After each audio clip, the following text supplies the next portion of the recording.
All right, I want to conclude very briefly by talking about this. And this is not something not something I learned, but something I kind of had a sense of a while ago, and it has to do with, and bear with me here for a second. This is LIBOR. This is the 1860s version of LIBOR. The London Interbank Offer Rate, which you've heard a lot about in the news, goes all the way back to 1793. It's not called LIBOR then, it's called the bank rate. It's the Bank of England's rate for loans. And they're emergency loans to the best merchants in the period, and this effectively becomes the bank rate. And the bank rate, sorry, this is 2, 4, 6, and it often hovers between 2 and 3 through most of the 19th century. But what happens in periods of financial crisis, the word panic itself is reference to a price. That is, once you get to something like 10%, once the cost to borrow money gets to around 10%, then you're at a panic stage. And there are only a few of those in the 19th century. So that red line is the Bank of England's rate. It changes daily, and it changes basically based on, effectively, how much gold is sitting in the Bank of England. If there's too much gold sitting in the Bank of England, then the capital is not being used, and the rate is too low, and so the rate needs to go a bit lower. If there's not enough gold in the bank's vaults, then the rate is too. Sorry, I always mess this up when I try to tell it. So basically, to measure the bank of gold in the Bank of the United States, if there's too little gold, you need to raise the rate to bring the gold back in. If there's too much gold, you need to lower the rate to spur borrowing.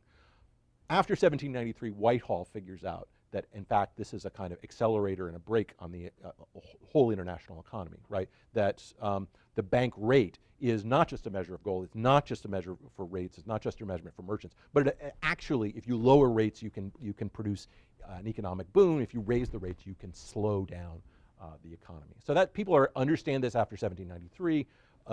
The Bank of England understands it. This is the US rate. It sits on top of the rate of the Bank of England.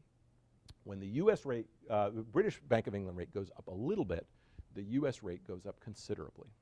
If you think about the big names in finance in the 1830s, 40s, and 50s, people like J.P. Morgan and the Barings and others, they are effectively borrowing at the red rate and lending at the blue rate, right? And they make their money in the spread between those two things. They can borrow at the 2% preferential British rate, and they lend at the 6 or 7% rate, which is in the United States. And so they're taking the risk, right, about the change in the rate, but this is effectively how they make their money.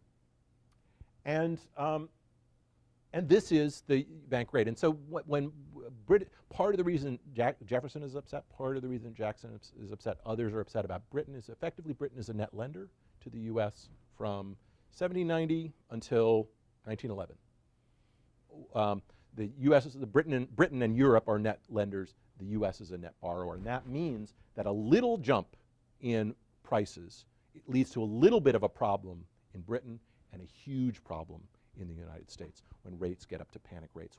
When Britain catches a cold, the U.S. gets the fever. This is the problem. This is a central problem. It's essentially a problem that's solved by the Federal Reserve.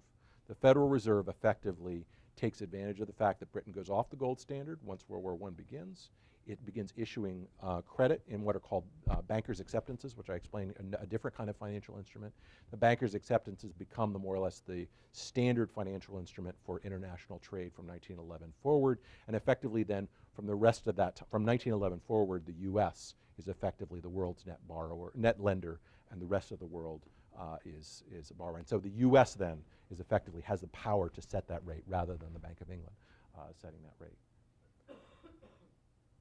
I said the U.S. Britain catches cold and the U.S. gets the fever. In fact, Andrew Jackson had a brain fever in 1832, and he said the reason for his brain fever was Britain's raising the rate weeks before the election, and he goes to bed with this brain fever, and he says to Martin Van Buren, he said, "The bank is trying to kill me, Mr. Van Buren, but I will kill it."